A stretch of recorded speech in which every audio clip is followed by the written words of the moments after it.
आचार्य जी प्रणाम। मैंने नवंबर वाला शिविर अटेंड किया था। वहाँ पर मैंने आपसे एक प्रश्न पूछा था विचारों को लेके, और आपने उत्तर में दो चीज़ें बताई थी कि एक तो ध्येय आपका सही होना चाहिए और निकटता होनी चाहिए उससे। तो एक आपने सूत्र भी दिया था कि ध्येय से प्रेम को ही ध्यान कहते हैं।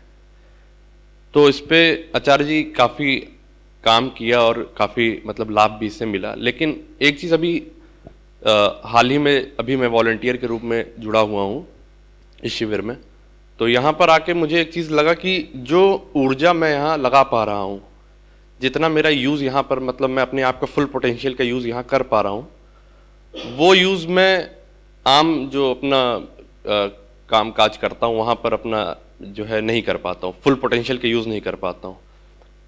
तो सर इसके पीछे क्या आचार्य जी कारण हो सकता है कि मैं फुल पोटेंशियल मतलब यहाँ मुझे नींद भी अगर प्रॉपर नहीं मिल रही है तो कोई माथे पर चिकन नहीं है, ना कोई थकान नज़र आती है, लेकिन वही ऊर्जा मैं दूसरे कामों में लगाना चाहता हूँ तो लगती है ऊर्जा, लेकिन उस लेवल पे ट्रांसलेट नहीं हो पाती है।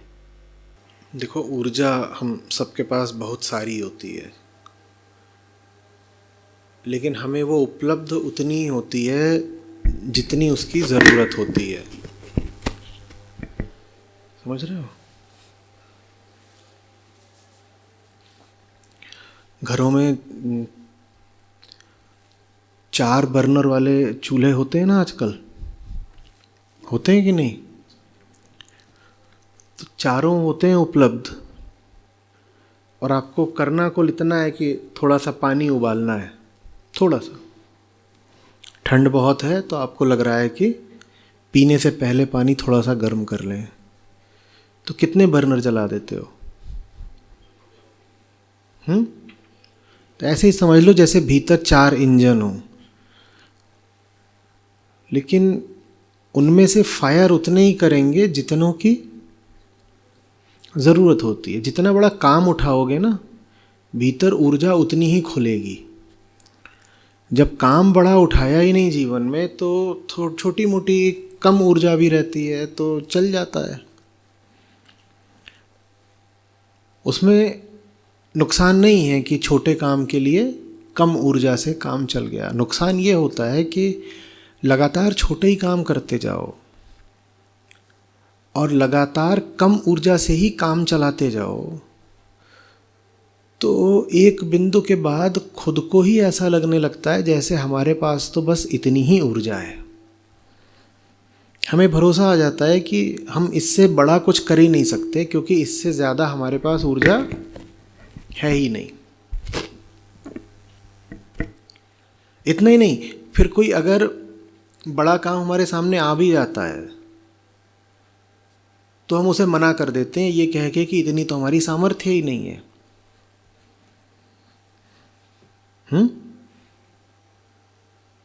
और इसी उदाहरण को और आगे बढ़ा लो तो ऐसा भी हो सकता है कि एक ही बर्नर जलाया है अगर 2 साल से, बाकी 3 कभी जले ही नहीं, तो जो बाकी 3 है वो क्या हो जाएंगे? वो जाम हो जाएंगे। फिर अगर कभी अकस्मात ज़रूरत आ गई और तुम चाहोगे इनको झट से जला दें, तो जलेंगे भी नहीं।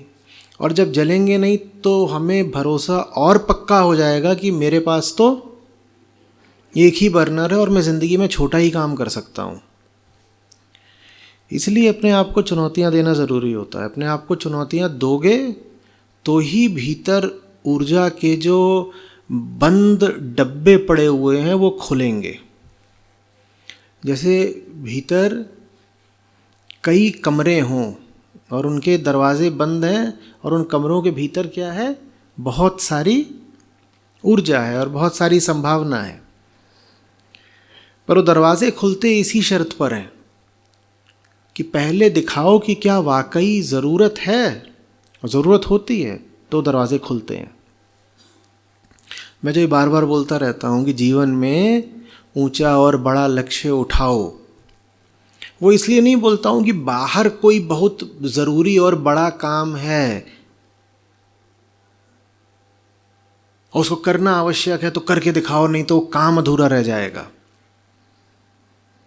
मैं बाहर के बड़े लक्ष्य की बात इसीलिए करता हूं क्योंकि बाहर का बड़ा लक्ष्य उठाओगे तो भीतर से बड़े हो जाओगे। जो बाहर चुनौती उठाता है वो भीतर से कुछ बन जाता है। नहीं तो बाहर की दुनिया तो कौन सा बहुत महत्व रखती है। जीना तो हमें अपने साथ है ना। आप जाते हो कसरत करने, आप लोहा उठाते हो, आपको लोहे से कोई दुश्मनी है?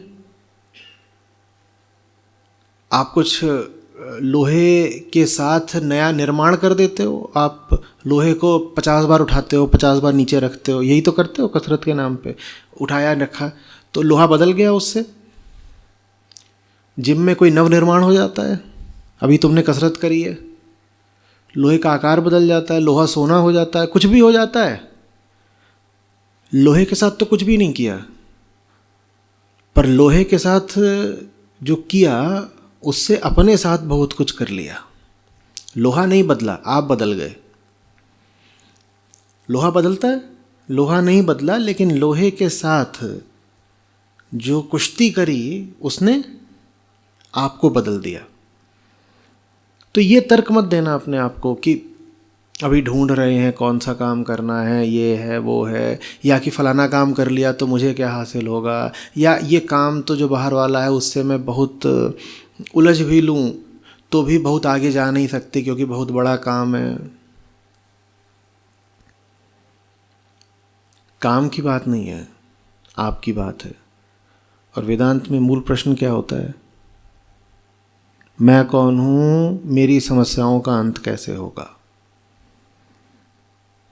रोज़ एक पहाड़ पर कुछ दूर चढ़ो, कुछ दूर उतरो, दौड़ो, ऊपर जाओ थोड़ा, फिर थोड़ा नीचे आओ, जाओ, उससे उस पहाड़ का कुछ बन जाएगा या बिगड़ जाएगा? पहाड़ जैसा है वैसा रहेगा। तो ये तर्क मत दे देना कि अरे इतने बड़े पहाड़ के सामने मैं तो बहुत छोटा हूँ, इतना बड़ा पहाड़ है, मैं तो बहुत छोटा हूँ, मैं कभी भी इसके शिखर तक पहुँच ही नहीं सकता।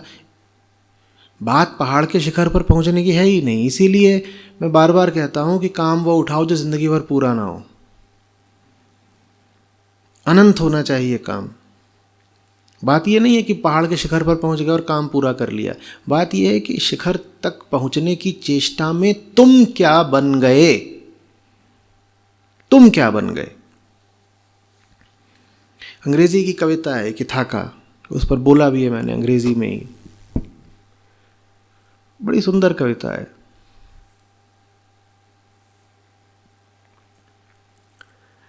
जिसमें जवान लोगों को संबोधित करके कवि कहता है कि इथाका नाम का एक द्वीप है, या इथाका नाम की बहुत दूर की एक नगरी है, और कहते हैं कि वहाँ बड़ी संपदा है, बड़ा सौंदर्य है, ऐसा है वैसा है। और इथाका को लेके बड़ी कहानियाँ प्रचलित है कि जब तुम इथाका की ओर जाओगे तो तुमको रास्ते में फलाने तरह के दैत्य मिलेंगे और जानवर मिलेंगे और तुम्हें उनका मुकाबला करना है। वही जैसे मिथक होते हैं ना, कि एक बड़ी सुंदर नगरी है जिसमें स्वर्ण का कूट भंडार है और वहाँ एक राजकुमारी भी है और इस तरह की बातें, और अगर तुम्हें वहाँ तक पहुँचना है तो तुम्हें बहुत सारी आपदाओं को पार करना पड़ेगा। इस तरह की कहानियाँ पढ़ी है ना बचपन में। तो ऐसे इथाका है एक। और कविता में कहा जा रहा है सब जवान लोगों से कि इथाका की ओर जरूर बढ़ो, जरूर बढ़ो, जरूर बढ़ो, बढ़ो इथाका की ओर। और कविता के अंत तक आते आते कहा जाता है कि अगर खूब मेहनत कर लो इथाका तक पहुंचने में और इथाका तक पहुंच ना पाओ, या इथाका जाके पता चले कि यहां तो वैसा कुछ भी नहीं है जिसकी बात की गई थी और जिसके गीत गाए गए थे, तो ये मत समझना कि तुम्हें धोखा हो गया। तुम्हें धोखा नहीं हो गया। इथाका में भले ही तुम्हें कुछ नहीं मिला, लेकिन इथाका तक पहुंचने के प्रयत्न ने तुम्हें इंसान बना दिया, और यही इथाका का उद्देश्य है। इथाका ने तुम्हें धोखा नहीं दिया, इथाका ने तुम्हें निराश नहीं किया, इथाका झूठ नहीं है, भले ही उसके बारे में तुमने जो कुछ भी सुना हो वो अंततः झूठ निकले, लेकिन फिर भी इथाका झूठ नहीं है, क्योंकि बात यह नहीं है कि तुम इथाका तक पहुंचे या नहीं, बात यह है कि उस संघर्ष ने तुम्हें क्या बना दिया। वो संघर्ष जरूरी है, क्योंकि बात बाहर कुछ प्राप्त करने की नहीं है, बात भीतर कुछ बन जाने की है। समझ रहे हैं? आचार्य जी, इसी की कंटिन्यूएशन में अगर पूछूं कि जैसे सत्य की तरफ हम अग्रसर होते हैं, जैसे या बड़ा लक्ष्य की तरफ अग्रसर होते हैं, तो एक पहले नहीं था लेकिन अभी हाल ही में जैसे जैसे आगे बढ़ते जा रहे हैं, एक डर सा रहता है जैसे कि खत्म हो जाएंगे या हस्ती मिट जाएगी। तो वो क्या अहंकार या माया की ही चाल है? हम अपनी चापलूसी कर रहे हैं अपने आप को ये बोल के कि हम मिट जाएंगे। मिटना बड़भागियों का काम होता है, मिटना सूरमाओं का काम होता है। हमने अभी ऐसा करा क्या है कि हम मिट जाएंगे? मिटना तो ऊंचे से ऊंचा सम्मान होता है। मिटना ऐसे होता है जैसे आपको भारत रत्न मिल गया हो या परमवीर चक्र मिल गया हो। मैं कहूँ आज मुझे ना रात में सपना आया था और मुझे बड़ा डर लग रहा है कि मुझे परमवीर चक्र मिलने वाला है। भाई तुमने ऐसा करा क्या है कि तुम्हें परमवीर चक्र मिलने वाला है? तुम तो खुद को फ्लैटर कर रहे हो बस ये बोल के कि अरे कहीं मुझे परमवीर चक्र ना मिल जाए। तुम्हें क्यों मिल जाएगा? एक उपनिषद पढ़ लिया तो मिट जाओगे? इतना आसान है मिट जाना? इतना आसान है? इतना आसान होता मिट जाना तो मैं तो 500 दफे मिट चुका होता।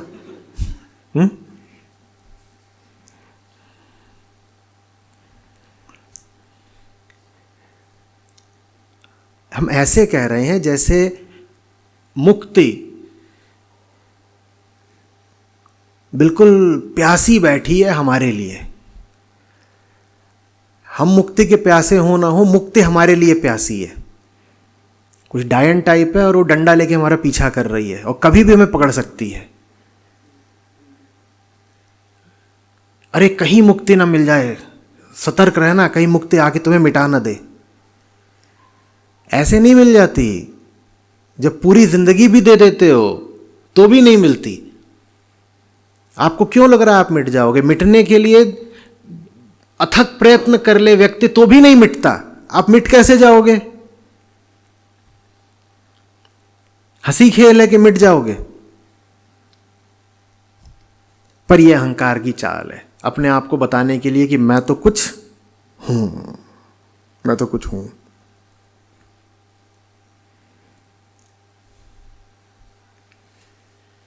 जैसे कोई भिखारी अपने दरवाजे पर इतना मोटा ताला देता हो, कहीं लुट ना जाऊं। और ये तब है जब दरवाजे में एक ही पल्ला है।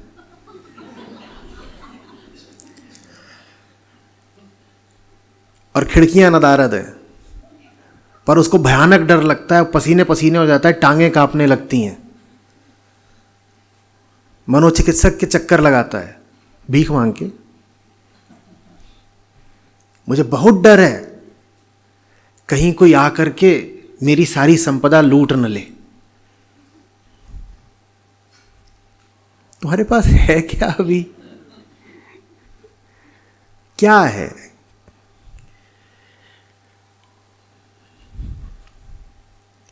लेकिन यदि इस डर को प्रश्रय देते रहे कि कहीं मैं मिट न जाऊं, तो मिटने की वास्तविक दिशा में एक कदम भी नहीं बढ़ाओगे। एक कदम भी नहीं। हमने अपने आप को बता दिया है कि हम कुछ हैं और मुक्ति के निशाने पे हैं हम। ये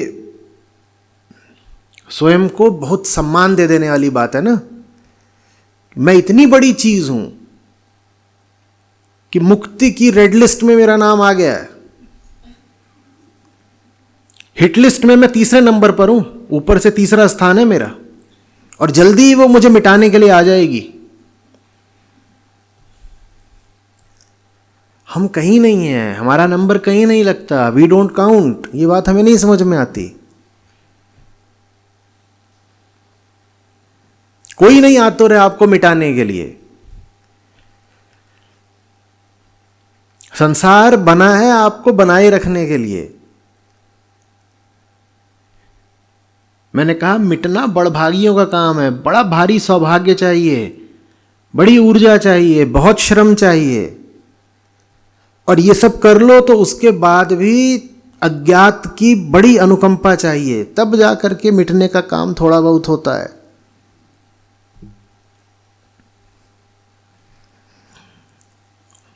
और बहुत जोर देकर आपसे इसलिए कह रहा हूं क्योंकि ये बात आपकी नहीं है, यहां बैठे बहुत लोगों की है। कईयों के इस तरह के अनुभव हुए हैं कि ये सब हम जाते हैं तो ऐसा सा लगता है जैसे कुछ छीना जा रहा है, वही दरवाजे का एक पल्ला है नहीं और कुछ छीना जा रहा है। क्या छीन रहा, क्या लिए हो कि छीनेगा?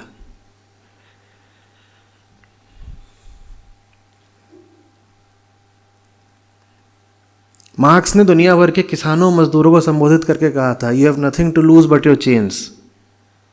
वो अध्यात्म की बात नहीं थी, पर अध्यात्म पर भी पूरी तरह लागू होती है। आपके पास अपनी बेड़ियों के अतिरिक्त खोने के लिए है क्या? बहुतों को ये डर है कहीं कुछ खो न जाए, कहीं कोई हमें लूट न ले। साजिश, जरूर कहीं कोई साजिश कर रहा है। ये आचार्य शंकर आदमी ठीक था क्या? कोई माफिया टाइप तो नहीं था? कहीं लंबा चौड़ा कार्यक्रम चलाए हो हम लोगों को लूटने के लिए?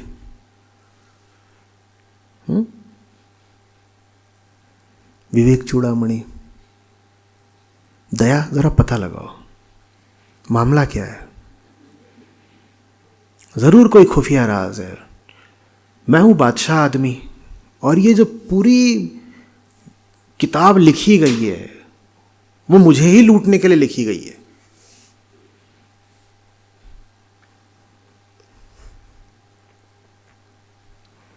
हमें नहीं पता ना हम कितने पानी में हैं। हमने कहा था हमें दो चीजें पता होनी चाहिए अपने बारे में। क्या क्या? अपनी औकात और अपनी, इनमें भी पहले क्या आता है? कुछ नहीं पता, एकदम नहीं पता।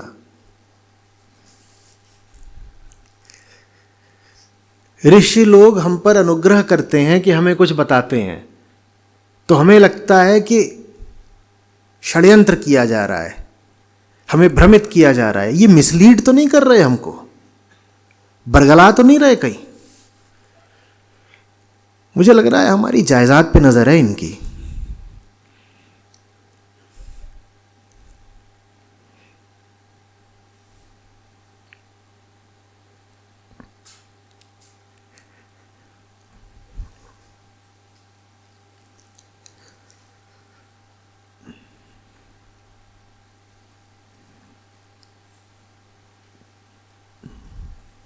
वैसे कईयों का रवैया रहता है, हाँ हम सोचेंगे सोचेंगे, हाँ उन्होंने कह दिया है कुछ, हम देखेंगे। जैसे आप न्यायाधीश हों और सामने आके वकीलों ने और गवाहों ने आपके सामने कुछ दलीलें रखी हों और आप बड़ी शान से कह रहे हो हाँ विचार करेंगे, अभी 2 महीने बाद की तारीख दे रहे हैं, तब तक।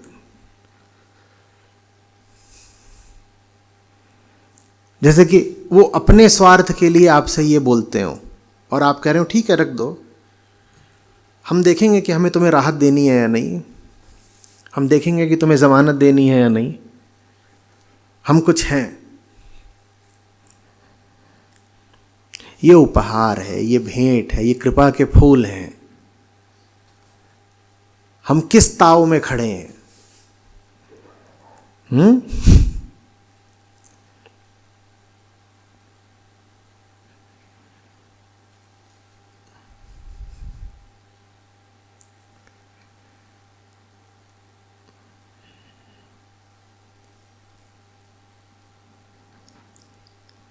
एक शब्द है ना प्रेम, उनकी बड़ी कमी है। प्रेम हमारे लिए भावना मात्र है। कोई भावुक कर दे किसी तरीके से, शारीरिक मानसिक तरीके से, तो उसको हम प्रेम मान लेते हैं। हमें नहीं समझ में आता कि प्रेम इसको कहते हैं।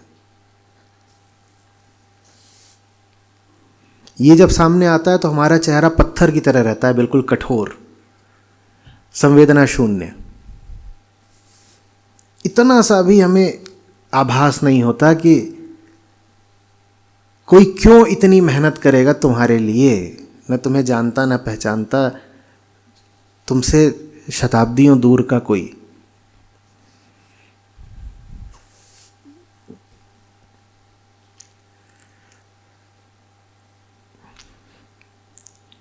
प्रेम हमारे लिए तब है जब कोई हमें चाय बना के दे दे, गले लग जाए,